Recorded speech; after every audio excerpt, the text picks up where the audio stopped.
It's time to accelerate.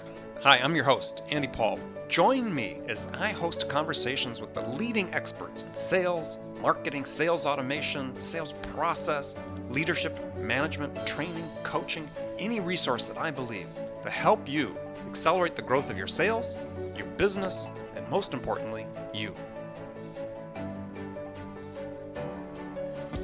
Hello and welcome to the show. I'm super excited to talk today with my guest, James Obermayer, founder and CEO of the Sales Lead Management Association.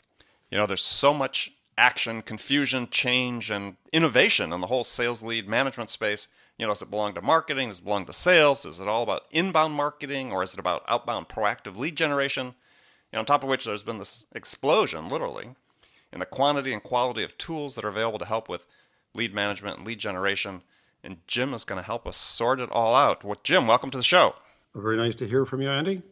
So before we get into the meat of the matter, take a minute, introduce yourself. Tell us what you do. I'm Jim Obermayer. I founded the Sales Lead Management Association in 2007. I've had Sales Leakage Consulting, a consulting firm, for 20 years. Prior to that, I've been half my career in marketing, half in sales. And that part in sales, a good part of it has been in the sales consulting side, being an interim sales manager. So I've been an interim sales and marketing manager for probably about 30 companies through the years. Wow. That's quite a resume, right? I mean, that's talk about going from job to job quickly. So what was the impetus for starting Sales Lead Management Association? Well, I'd written a few books on managing sales leads, and I decided that with the last book in 2007 that I would start the association. And it's interesting because I really started it thinking, well, it'll feed business into the sales leakage consulting business. And I like it, and it's a way to bring attention to yourself and the subject matter. And within 3 or 4 months, we realized that we had a business by itself, and it virtually took over a lot of my life from that point on. And I didn't worry about it feeding sales leakage consulting. That did fine by itself. But I really became this crusader for people that wanted to know more about sales lead management. And with the advent of new marketing technologies today, marketing and sales technologies, it became easier and easier and more interesting to bring forward this message that if you manage sales leads, you'll manage sales. Sales lead management, though, really encompasses more than just managing the leads once they're in. I mean, it's really soup to nuts, right? I mean, it starts with lead generation all the way through to the follow-up with the customer. Yes. And one of the, this really started in many respects in one of my first jobs in marketing as a marketing communications manager at Beckman Instruments many, many years ago in Chicago. And when I had a media space rep in, and I thought I knew all about marketing, although I had never been trained in marketing. I thought I was very bright and very smart and supporting our salespeople, and I thought I had the keys to the kingdom. And this media space rep came in one day, and he said, well, I understand where you're going, and we can help you and everything, but I've only got one question. I said, yeah. And he said, well, what is the quota for the salespeople, and how many leads do you have to generate for them to make quota? And yes, and the answer was? I said, why should I care about, well, I guess I should care about the quota. You mean, well, I don't have a CRM system. We've got a lead management system on the West Coast. You mean I'm supposed to know about this? And he said, well, just generating leads, as many as you can. I said, well, that's my job. I'm generating as much as I can. And quality comes second because I think the quality will be in there. I just get them to follow them up. But my job is to collateral, go to that trade show, create those ads, write these white papers and things like this, and but keeping track of their quotas and closing ratios. And yeah, I've got a lead generator. Yeah, I've got a firm that does that. Okay, I'll get back to you. So I started to look at this, and then I went through the order entry system in the company, and I started matching our database of inquiries, and the lights went on, and I suddenly went to the marketing manager one day, and I said, hey, guess what I've done? I've matched the inquiries that came in with the sales leads, and I've done a couple things, pulled some reports, and I find out that most of our leads are not being followed up. But I have found that a lot of our inquiries and leads are turning into sales, and this is what I'm finding, and these are the dollars. And it only took me a couple of weeks to go through the database to figure this out. And he stood there shocked because he was no more up on it than I was. So that became the direction I took. I was Beckman was a $500 million at the time, and I was a small division. I changed the inquiry management company immediately to find a better one that would give me better reports, and then I got on the warpath of I got with the right company, Sales Inquiry Handling Service out of San Fernando, California, really the company that started this whole business of managing sales leads, and I got on the warpath and started getting follow-up of the sales inquiries, got the quotas down pat, understood how many leads had to be created, what the closing ratio was, the sales dollars that had to be sold by every sales rep by the 6 or 8 major products they had, tried to attach the number of inquiries I needed based on their closing ratios, and from that point on, it was the basis of my career growth to be able to take that into marketplace, because now I could foretell the future. Now I knew where we were going. I knew if I did X, I would get Y. And if I didn't get Y, I knew what I had to do to change it in order to make it happen. Well, it still seems to me that this is really still a recurring problem, right? If you ask marketing people, especially in small, mid-sized enterprises, same question you got asked. What's the quota of your salespeople? How many leads do you need to generate to be able to, given the conversion, various step-ups of conversion rate from lead to qualified opportunity to order, how many leads do we need? That they're probably still unable to answer that question. The majority of marketing managers can't answer it. I give speeches here and there across the country, and I stand up in front of the marketing people and I say, you, first of all, are the best, the primary creator of wealth in your company. You create more wealth, pound for pound, in your marketing department than any of the salespeople in the company, because you create demand. But how many of you are attaching the demand that you create to the needs of the salespeople? Have you sat down with a sales manager? Do you know, look, I've got to sell 5 products a month, therefore I need 25 inquiries a month, I need 15 qualified leads per month, and I know how many of those are going to turn into proposals, and I know how many over 12 months are going to turn into a sale. Once you do that, you not only become a generator of wealth, but you can start taking credit for being the greatest generator of wealth within the company, pound for pound, person for person. It seems like this whole topic is really sort of this nexus of who's really responsible for lead generation, whether it's marketing or sales, right? There's still a tremendous amount of discussion and debate within this sales and marketing community about who really has primary responsibility for this, including, you still see, and I still see, discussions from sales thought leaders and sales leaders themselves saying, yeah, marketing leads are no good. Unless I'm out there prospecting, unless I've reached out and touched this person myself, this prospect myself, they're not a valid prospect. Well, they may be right. What do you see about that mindset, and how are people going about changing that? Well, it's usually the older sales managers who've had their head buried in the ground that say this kind of thing, and I confront them all the time through the years. When I would take over as an interim sales and marketing manager at companies, at first I just went in as the interim sales manager, and then I was in fights with marketing. So I stopped that, and I said I only take assignments if I'm the interim sales and marketing manager, because I don't need marketing resisting me or the salespeople resisting me. But to get back to your question is, most of these sales managers have never had a marketing manager who walked in, closed the door, and said, okay, you've got to sell $5 million. My calculations tell me that with the average sale of $100,000 or $50,000, whatever it's going to be, you need X inquiries to come into the company, you need X per sales rep, and you need X per sales rep per month, and I'm going to give those to you, and I'm going to give you X qualified leads per month. The only thing that I require from you is you have 100% follow-up. Oh, by the way, yes, I've put in place a marketing automation system because I know that follow-up is sometimes difficult. And that's why marketing automation systems grew, because sales managers and salespeople were not doing their jobs. Obviously, not all sales can come from inquiries. They come from existing customers. They come from the pipeline. They come from salespeople who have had to go out and generate those leads themselves. But for the most part, most organizations, if you get them on a track of generating qualified leads for them and the number that they need, then they become more efficient. They prospect less. They get less turndowns. they get less people saying no when they make those phone calls because they're following up qualified leads. Well, A marketing manager can be indispensable if he makes or she makes an effort. yeah, I mean, I always like to say that prospecting, and I talk about this in my latest book, Amp Up Your Sales, that prospecting is fundamentally a marketing activity, right? If you have your salespeople Yes. out marketing, they're trying to create interest in the product. That's a marketing. You're only doing that because, hopefully, you're only doing that because you're not getting a substantial enough flow of leads into the good quality leads into the company. So you're doing it by necessity. Yep.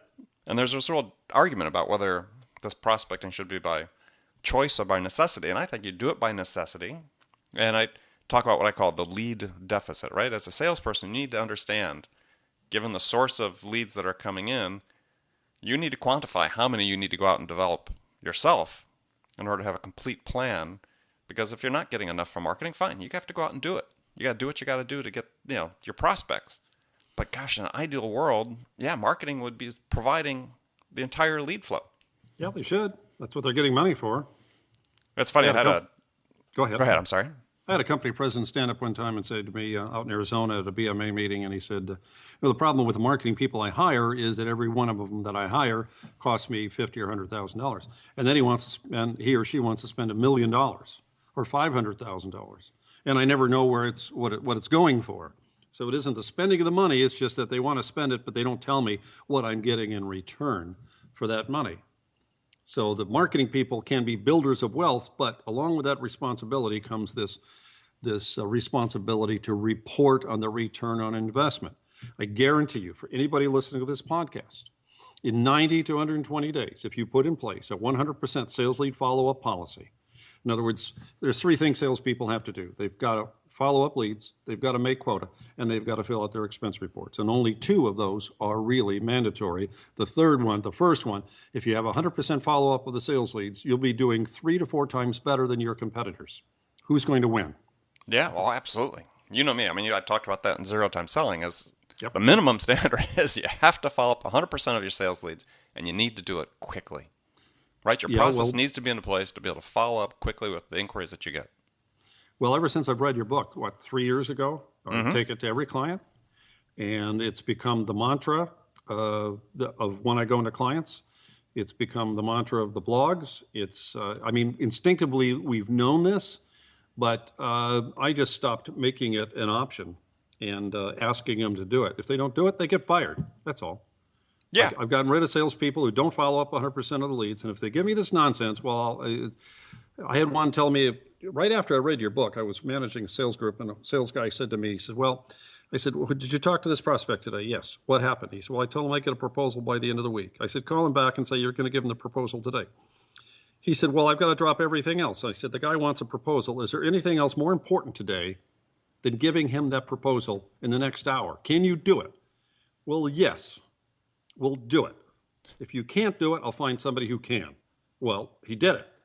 Right. 2 weeks later, he had the sale. Most of the time, he's sitting there, I get the proposal out, usually by Friday, sometimes by Monday, and then I give them 2 weeks to look at it, and I go back, and then they tell me they haven't looked at it, and I give them another 2 weeks to look at it, and by then, whoever did the best follow-up got the proposal in place, answered all the questions, has made the sale, and they're out of luck, because they didn't control the prospect.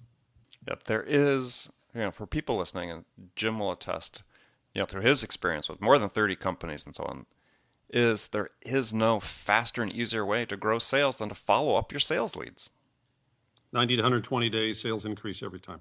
It's easier for me to go in as a consultant and as an interim sales and marketing manager, because first thing I do is a marketing plan, get the number of leads that are needed, put that in place, put 100% follow-up in place, start generating the leads, follow up the old leads that have been sitting there doing nothing anyway, and sales increase in 90 to 120 days. I've made good on my promise. I get a new sales manager in place and I leave.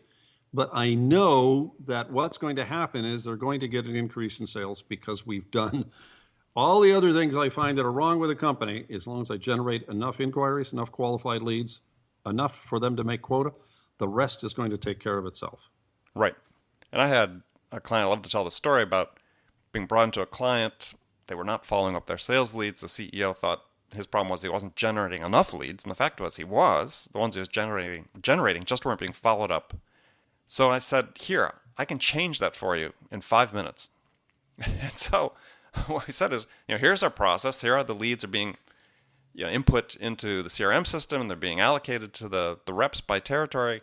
I said the missing piece is I turned to the CEO, and this was a company under $20 million a year in sales. I said, here's the missing piece. What you're going to do every day at 4:30, you're going to log onto your CRM system and just check to make sure all the leads were followed up. And instantly, within the first day, they had 100% lead follow-up. The problem oftentimes with the lead follow-up is the managers don't check to make sure it's happening. They assume that it's taking place. Like, as I like to say, they think it's like breathing out and breathing in, right? If I breathe in, I have to breathe out. If I get a lead, certainly we follow up the leads. That's not happening. You have to be involved as managers to make sure that it is. Well, it's if you just give an order to salespeople, their first reaction is, being a salesperson myself and managing so many so many salespeople, is their first reaction is, well, I'm going to wait on that and see how serious they are. If they come back to me in 2 weeks and ask me to do it again, I'll give it some consideration. If they come back in a month at the next sales meeting and get pushy about it, maybe I'll start doing it. So they have to understand, I think that's great. It's the 6 most important words that a CEO can say is follow up 100% of all sales leads. Right. 6 words, that's it. I would add 3. The other 3 is, and I'm checking. And I'm checking. That'll do it. Make it 9. All right. So stay with us. We're going to take a short break. As I come back, Jim Obermayer is going to share more of his tips about how to manage your sales leads, help you quickly amp up your sales. Hi, this is Andy. Connect and Sell is used by sales reps at nearly 1,000 companies, including hundreds of technology startups and several Fortune 500 companies, to overcome the challenges of getting prospects on the phone. Companies using Connect and Sell grow their revenues faster by enabling their sales reps to have more sales conversations in 90 minutes than they could otherwise achieve in an entire week. Connect and Sell can be deployed directly to your sales reps, or you can take advantage of their outbound on-demand service, which delivers qualified prospect meetings scheduled directly on your sales reps' calendars. Visit connectandsell.com to learn more about how Connect and Sell can start filling your pipeline today. Welcome back. My guest today is James Obermayer, or Jim Obermayer, CEO of the Sales Lead Management Association. Also has his own sales consulting company, salesleakage.com. Great name. You can check out the SLMA at salesleadmgmtassn.com, abbreviations for Management Association, so Sales Lead Management Association. So I want to pose a scenario for you and get your response. And maybe we know the answer, but so here's the hypothetical scenario.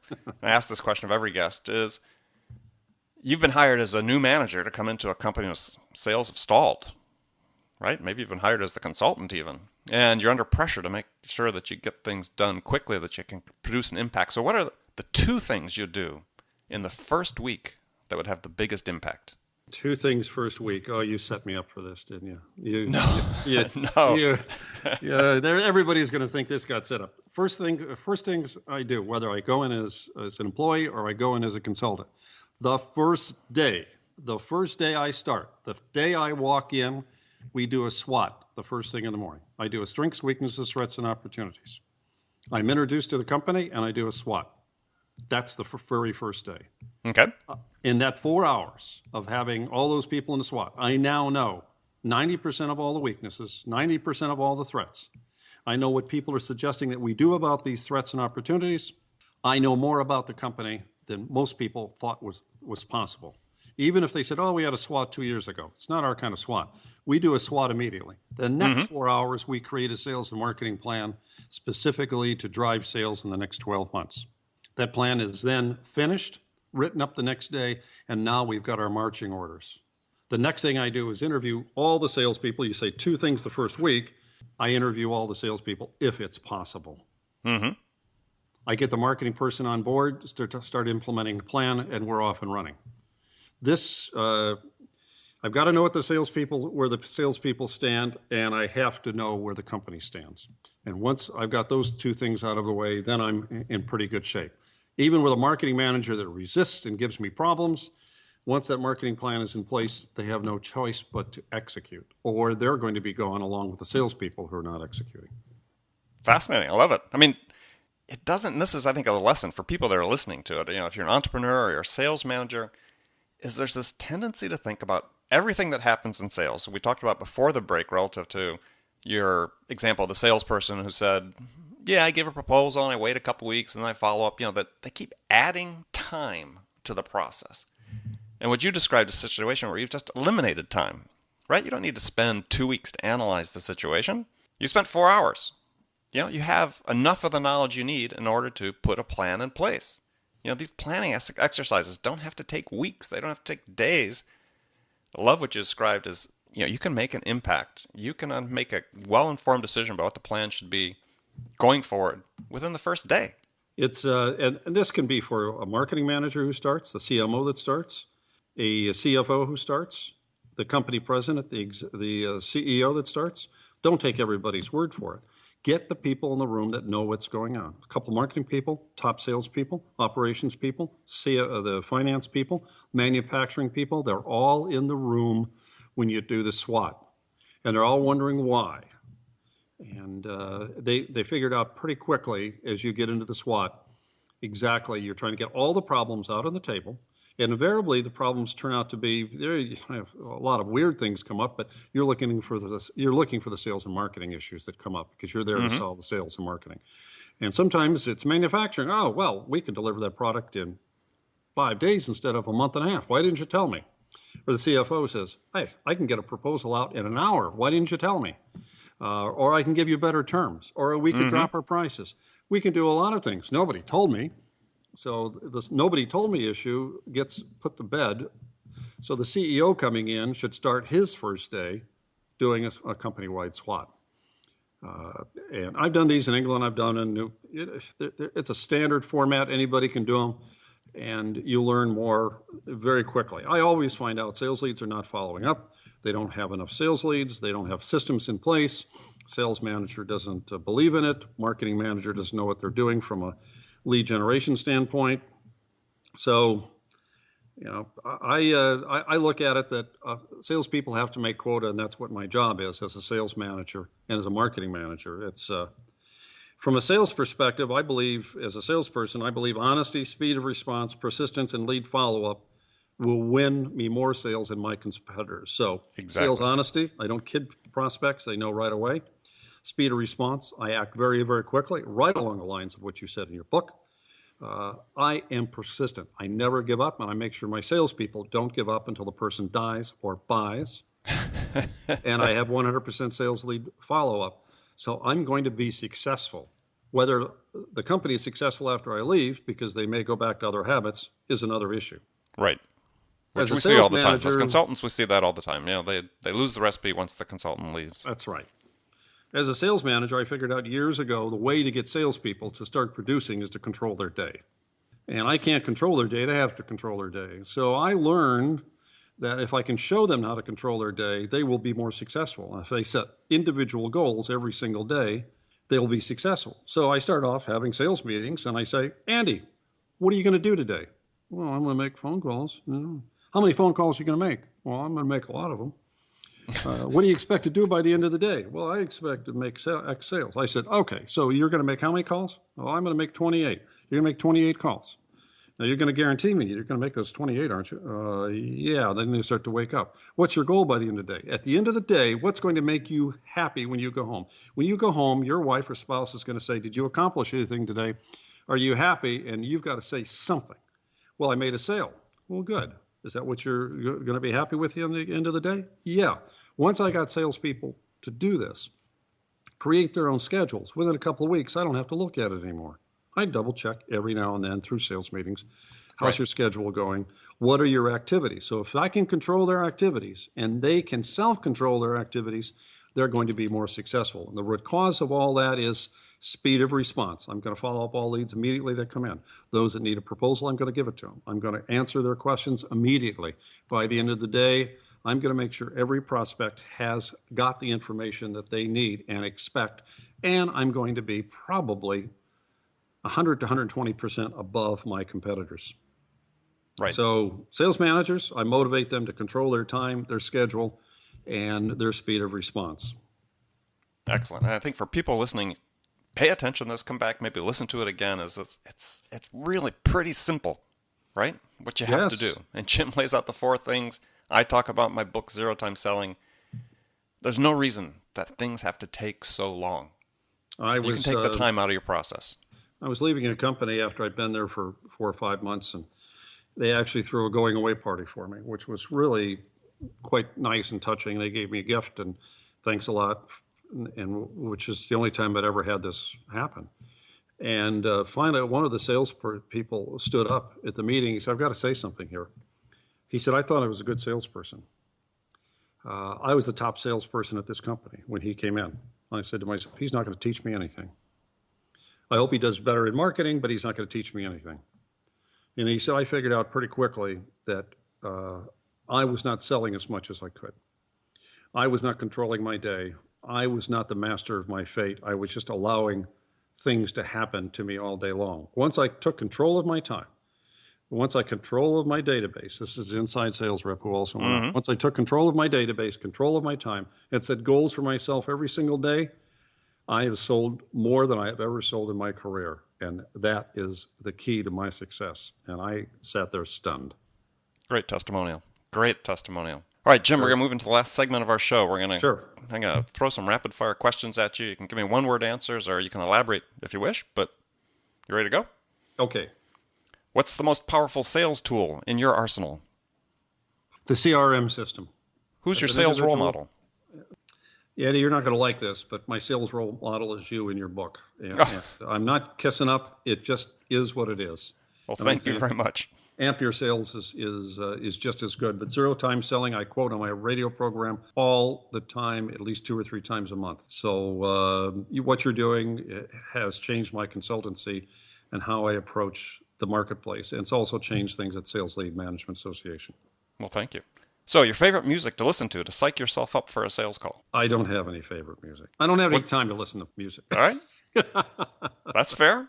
So what's the first sales activity you do every day? First sales activities, I make up my to-do list. And I put the star next to those things that are goals that have to happen by the end of the day. The one question you get asked most frequently by salespeople? The one question most frequently by salespeople.